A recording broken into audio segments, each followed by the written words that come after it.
I'm Elaine Braddock. Yes, he said. I said something to your wife in the supermarket I need to apologize for. There was a pause, then the man said, "That was a year ago." I realize that, but I hope you'll tell her I'm sorry for the comment. A button on the man's phone began flashing, but he pushed it in and it stopped. "I can tell her that." And I apologize to you, too, Elaine said. He nodded. "Yes," he said. "Well, thank you." I won't take up any more of your time. She turned and walked out of the bank. As far as Elaine was concerned, the matter would have ended there, except that 2 mornings later a phone call came from Marion, and the banker's wife announced, as her husband had, that she also appreciated Elaine's gesture in making amends for the remark of a year ago. And this led, after a slightly awkward silence, to Elaine suggesting they get together, which they did, an hour later at the coffee shop in town, where, seated across the table from Elaine, Marion went more fully into her objections to homeschooling.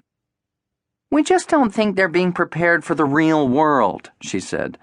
"I'm sorry if you got the impression we don't think you're well-meaning."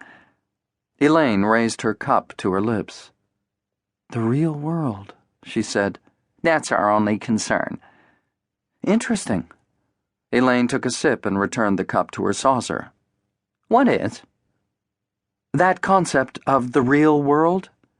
That's a good discussion subject for us." "For who?" "The 4 of us." "Oh," Marion said. "Well, I wasn't bringing it up as a discussion subject.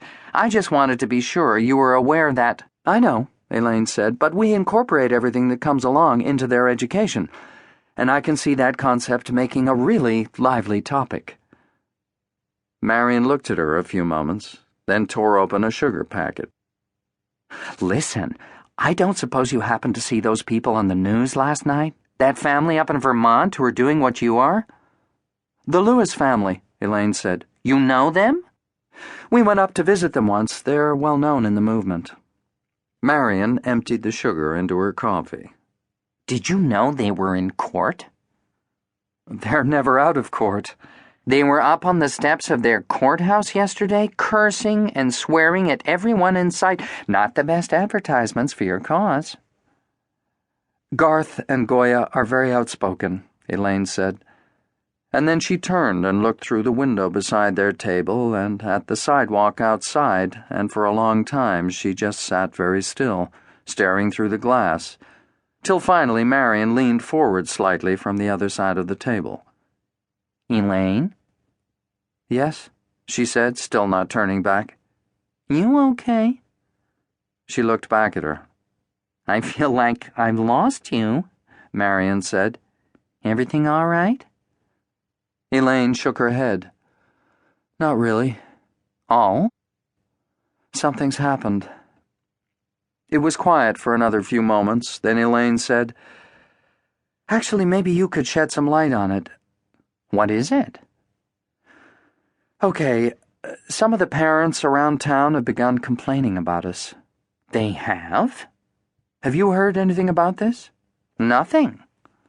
Elaine picked up her cup again. "What did they say?" "Do you know Principal Claymore at the school?"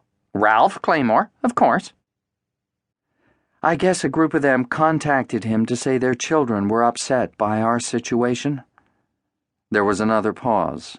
"But you haven't heard anything about this around town?" "Nothing at all." "Benjamin's going to meet with the school board about it, and if it turns out to be serious, he'll take his month off from the library now, so we can deal with it."